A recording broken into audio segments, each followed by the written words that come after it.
buat yang optimal, bagus yang terbaik, buat yang terbaik, bangun yang terbaik. Sehingga apapun yang nanti Allah kasih diberikan oleh kita, ya itu harapan yang kita inginkan diberikannya yang terbaik oleh Allah. Gitu. Nah, bicara tentang goal, kadang ada perbedaan antara goal ya dengan emotional state. Ya, kalau emotional state itu satu rasa ya, situasi perasaan yang diinginkan. Contoh, saya pengen bahagia, saya pengen tenang. Bahagia, tenang, bisa nggak didapatkan sekarang? Bisa, karena emotional state. Tapi kalau saya pengen punya mobil,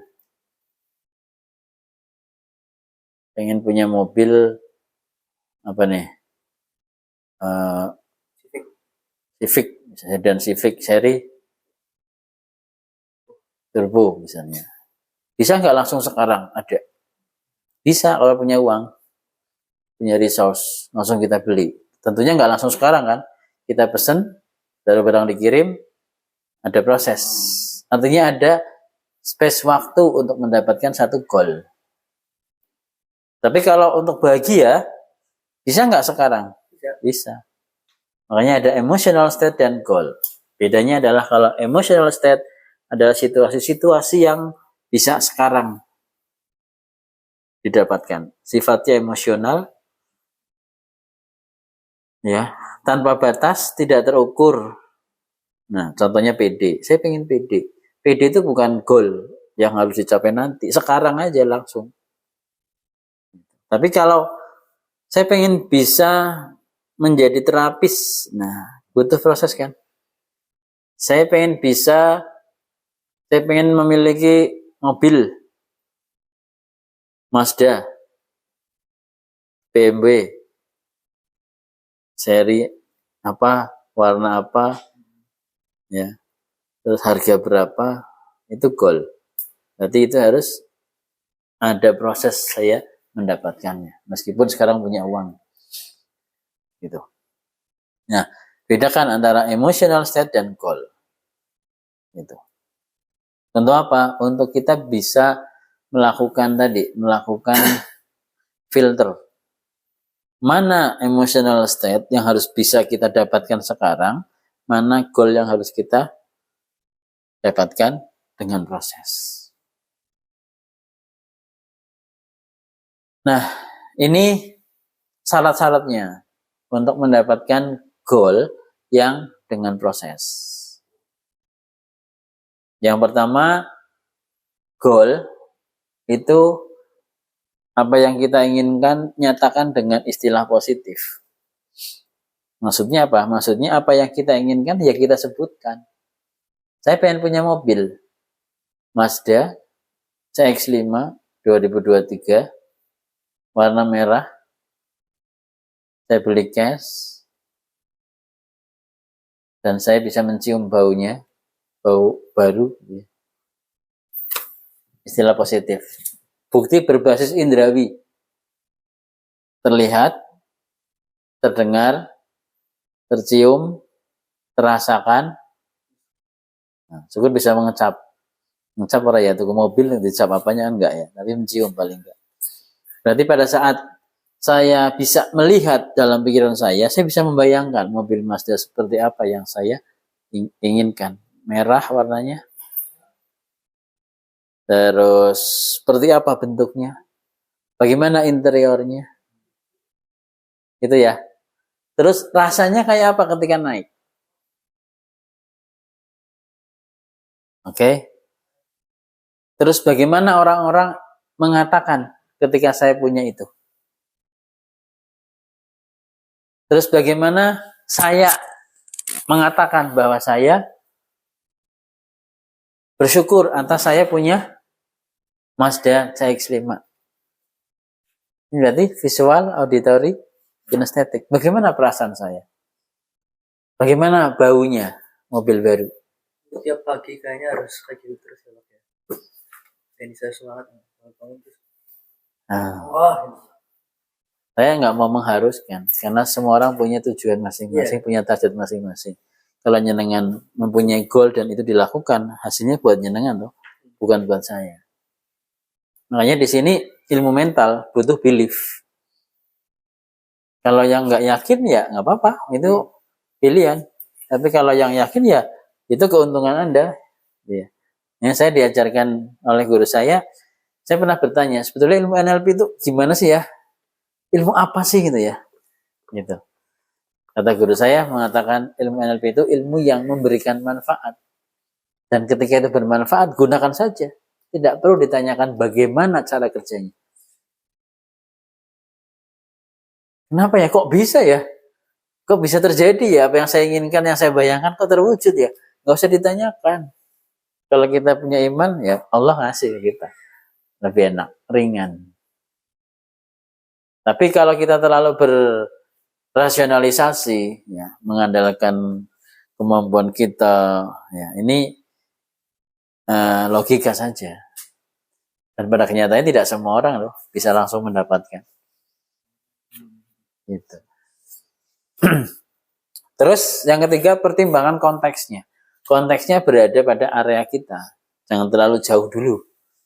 Contoh, saya bayangin saya jadi presiden. Partai aja nggak punya, terlalu jauh. Jadi pertimbangan konteksnya, apakah cocok apa enggak. Terus apa yang kita sampaikan, apa yang kita angankan, apa yang kita create, itu spesifik, detail mas. Detail baik dalam imajinasi, bentuk gambar, bayangan, dalam bentuk suara, rasa, ya, bau, itu lebih bagus. Komplit detailnya. Kalaupun tidak, imajinasinya detail, gambarnya detail. Spesifik. Berikutnya, ekologis. Ekologis itu kita nyaman dengan kita membayangkan itu. Dengan kita mempunyai target itu, kita nyaman. Contoh gini ya. Contoh ya. Saya punya target, saya jadi miliarder misalnya. Ternyata dalam diri kita, dalam diri saya ada yang mengatakan, ajalah nanti uangnya, pertanggungjawabannya banyak. Nggak cocok, nggak nyaman bagi saya. Nggak ekologis. Ini tiap orang beda-beda loh ya. Nah, maka harus selesaikan dulu. Ketika sudah clear, oh ternyata nggak apa-apa dengan saya jadi miliarder. Insya Allah saya malah bisa berbagi banyak orang, bisa memberikan sedekah infak ke banyak orang, bisa memberikan manfaat banyak orang, bahkan bisa seminar-seminar saya bisa saya gratiskan. Karena saya sudah nggak perlu cari uang lagi, saya sudah cukup. Cocok nggak dengan diri kita? Oh ya setuju, saya mau. Nah udah ekologis. Outcome skuitur, ada nggak tujuan lain yang kadang-kadang melencengkan? Pengen ke sana, ternyata saya pengen ke sana juga. Nah, itu perlu dipertimbangkan. Mana yang kuat yang mau dicapai? Biaya dan waktu. Memelihara outcome yang sudah ada. Outcome yang sudah ada dipegang terus targetnya. Jangan terbawa godaan. Contoh, saya mau beli laptop seharga 30 juta. Udah terkumpul 15 juta. Oh, ada HP bagus ya. Akhirnya beli HP. Gitu ya. Ini outcome-nya nggak dijaga. Ketika sudah punya outcome ini ya udah dijaga terus sampai baru selesai, baru beli yang lain misalnya seperti itu. Definisikan langkah pertama. Apa yang harus saya lakukan untuk mencapai outcome itu? Ini penting, definisikan langkah pertama. Karena langkah pertama itu yang akan membawa kita ke langkah-langkah berikutnya. Kalau saya pengen punya mobil Mazda CX-5 2023 dengan warna merah marun, ya, dan baru saya bayar cash, lunas, halal, kontan, saya bawa langsung pulang, belinya di Cirebon, dan saya langsung naiki itu mobilnya. Ya, apa langkah pertamanya? Langkah pertamanya saya harus berdoa dulu, minta sama Allah. Berikutnya saya harus mengoptimalkan upaya saya Saya harus meningkatkan kinerja bisnis saya. Dengan cara apa saya meningkatkannya? Dengan saya harus menambah marketing. Dengan cara saya harus menambah flyer. Dengan cara saya harus memasarkan terus di media sosial. Saya lakukan itu. Langkah pertama, langkah kedua. Berdoa dan saya meningkatkan marketing. Saya lakukan terus. Lakukan langkah pertama. Jangan sampai langkah pertama nggak dilakukan. Nah, ini bedanya mimpi sama outcome. Kalau orang mimpi ngelamun doang, tapi nggak pernah action, ya nggak akan pernah kesampaian ya, nggak dapet gitu. Makanya tidak ada istilah hanya membayangkan terus dapet, nggak ada. Ada aksi, ada apapun yang harus dilakukan, ada action. Meskipun kadang action langkah pertama belum menuju ke arah yang kita inginkan, tapi yang pasti ada langkah pertama.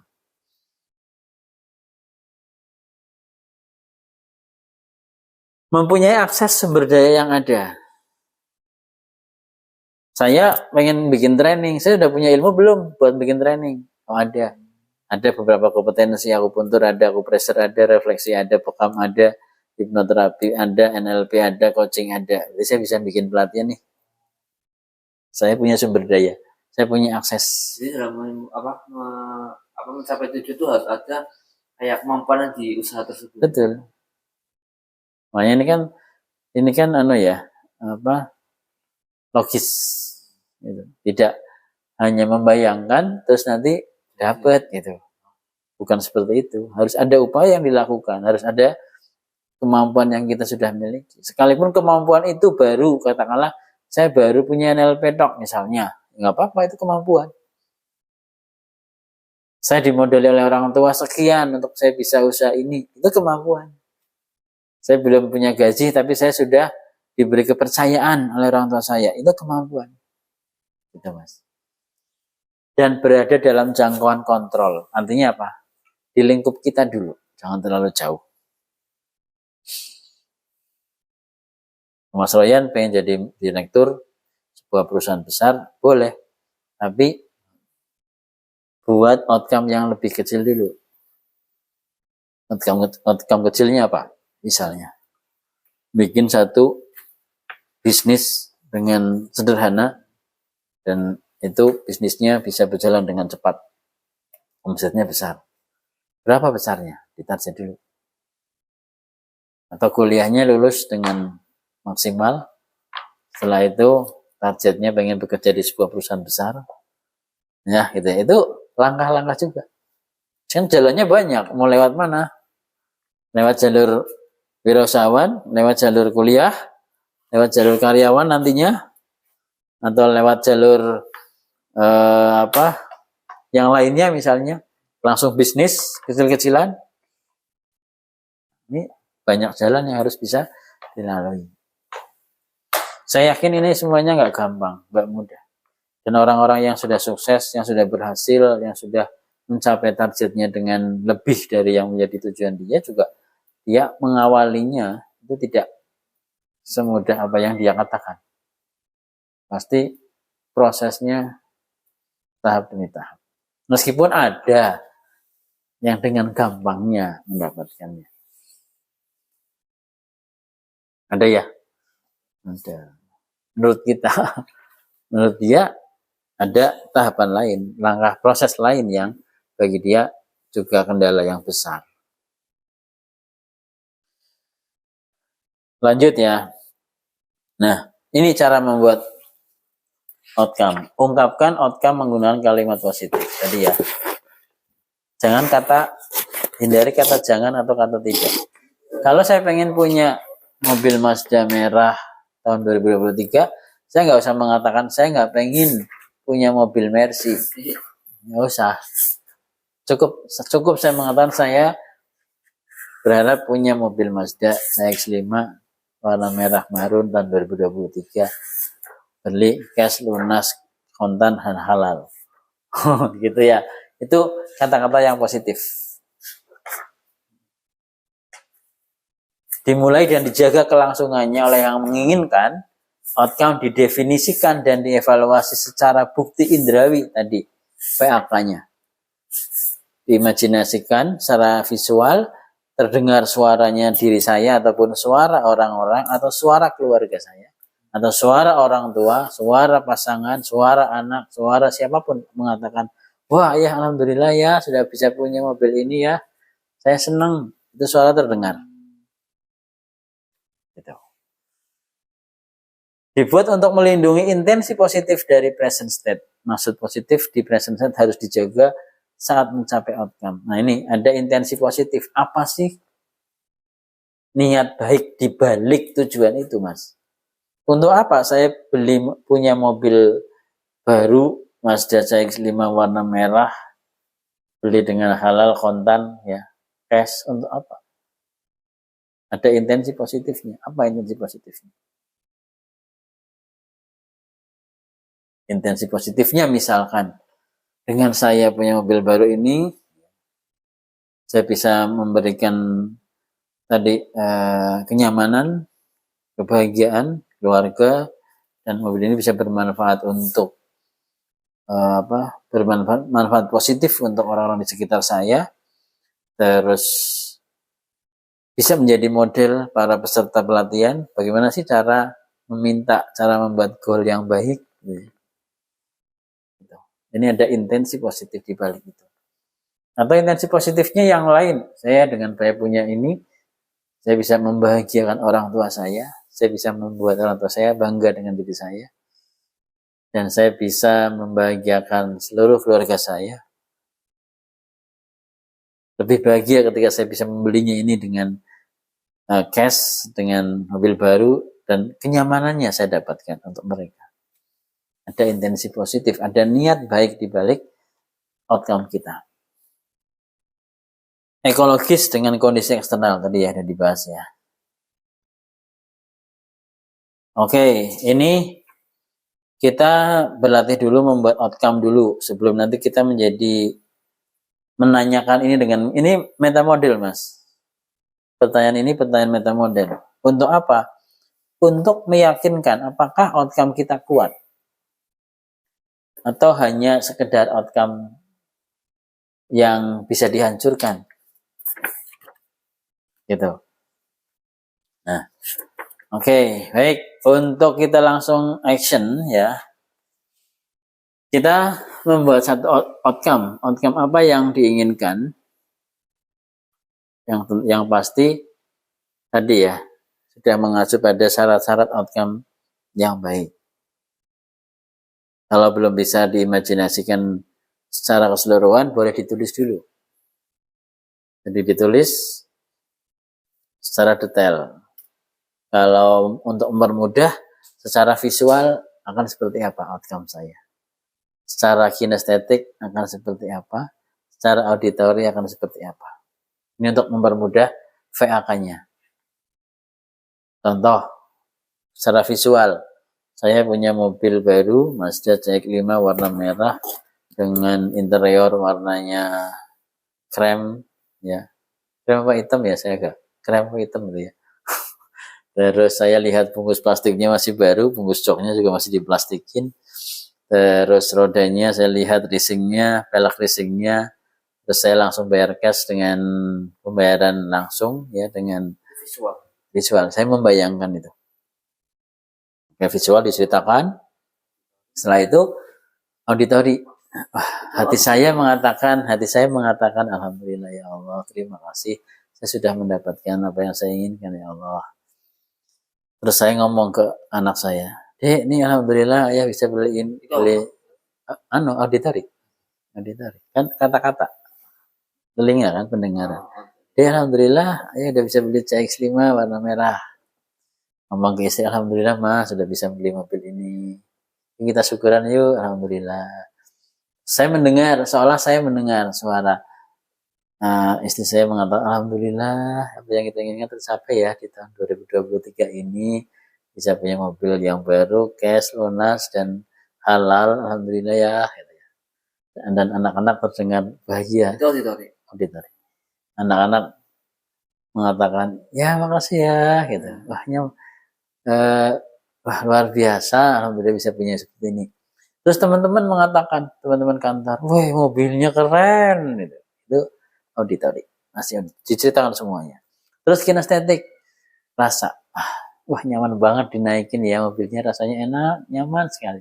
Lalu ketika di starter dengan keyless ya, cukup tombol, nyala, wah saya test drive, wah nyaman banget mobilnya. Alhamdulillah sejuk AC-nya, kursinya nyaman sekali. Ini kinestetik, dituliskan itu.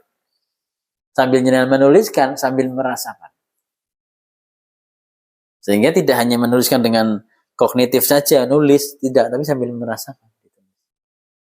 Ini untuk membantu. Nanti kalau sudah terbiasa, nggak perlu ditulis. Langsung imajinasikan, dengarkan suara-suaranya, dirasakan. Nanti akan terakumulasi ya, menjadi outcome. Oke. Terus tadi cek ekologisnya, cocok nggak? Saya punya itu cocok nggak? Terus aksesnya ada nggak? Sumber dayanya ada tidak untuk mendapatkan itu? Kapan saya punya itu? Target waktu. Tepatnya tanggal berapa, bulan apa, tahun berapa. Nah, makanya untuk membuat ini supaya bisa dievaluasi dengan cepat, ada yang outcome jangka pendek, yang mungkin seminggu depan atau sebulan ke depan. Ya, ada yang panjang, setahun, 2 tahun, 3 tahun. Supaya yang pendek ini bisa kita evaluasi. Kalau belum dapat gimana? Ya bikin outcome lagi. Munculkan outcome lagi. Gitu. Nah, outcome ini nanti jenengan buat boleh di sini atau buat nanti di rumah selama sambil belajar di rumah dibuat. Sehingga ketika orang lain disuruh baca outcome Anda itu bisa kebayang. Bisa terasakan. Bisa terdengarkan suaranya. Bahkan bisa tercium baunya. Baunya enak ya, mobil baru. Gitu. Nanti outcome yang jenengan buat, baik pendek ya, atau tahun depan, bulan depan, atau 2 tahun lagi, 5 tahun lagi, itu nanti akan kita pakai untuk timeline. Sehingga jenengan sekarang membuat outcome itu supaya apa? Supaya sekalian nanti kita pakai untuk timeline. Nanti pas timeline kita akan cari tempat di Batu Raden. Nginep. Hari malam minggu gitu ya. Nginep sana. Ini ikut semua ini timnya. Karena bikin video juga timelinenya. Nah, harapannya jangan kita membuat outcome yang yang asal-asalan. Buat yang bagus sekalian, karena alhamdulillah saya dulu saat training juga bikin outcome itu tercapai. Alhamdulillah, outcome. Sampai ke Mekah juga tercapai, alhamdulillah. Gitu. Awal-awal dulu outcome-nya mobil, itu tercapai loh Mas. Hingga berganti-ganti mobil. pengen apa ini jual beli lagi, gampang loh mikirnya, tidak terlalu ribet. Ya rumah termasuk tanah, termasuk terapi yang di Singasari, alhamdulillah itu hasil dari outcome. Dan saya minta sama Allah, ya Allah saya minta. Itu. Ini salah satu tools membuat proposal. Kalau saya mengatakan ini salah satu tools untuk membuat proposal kita pada Allah. Kita minta pada Allah dengan semaksimal mungkin. Baik, sebelum membuat outcome, ada pertanyaan? Bisa dipahami semua? Ryan bisa? Mas Bayu bisa ya? Oke, nanti dibuat outcome-nya. Berarti cuma satu outcome. Terserah. Tadi kan Bapak cuma kayak pingin mobil, berarti kan cuma fakapnya mobil. Iya, makanya gini, jangan bikin yang pendek, 1 misalnya. Yang tahun, 2 tahun, 3 tahun. Kan nggak hanya mobil, mesti ada karir. Terus ingat kesehatannya. Lihat di situ jenengan sehat. Ya. Artinya apa? Ketika mencapai outcome itu Anda sehat. Sehat, senang, bahagia, nyaman, keluarga juga sehat semuanya. Kayak Nah, stabil. ya, melihatnya totality itu ya. Kehidupan secara. Jangan sampai timpang ya. Yang lain tidak dimunculkan. Kesehatan keluarga, kesehatan diri kita. Punya rumah bagus, meriang. Ya kan? Nah, ya. Sehat, semangat, sholat, ibadah, rajin tadi ya. Soleh, itu munculkan mas, ibadahnya rajin. Dimunculkan sekaligus dalam satu rangkaian. Jadi munculkan satu outcome yang diharapkan, tapi kehidupannya jenengan juga dimunculkan. Baik aspek spiritualnya bagaimana kebahagiaan dalam keluarga itu dimunculkan. Nanti pada saat menerapkan ke timeline itu akan terbayangkan semua. Tervisualisasikan semua. Baik visual, auditory, kinestetik, gustatory, olfaktorinya akan di-create semua. Gitu. Baik, ini tentang outcome. Jangan bisa buat outcome-nya dan ini menjadi butuh waktu ya, menjadi PR ya. Butuh waktu jenengan untuk bisa menggarapnya karena butuh full ya, full biar hasilnya lebih optimal. Saya kira itu materi tentang outcome. Dan kita lanjutkan materi berikutnya. Terima kasih. Assalamualaikum warahmatullahi wabarakatuh.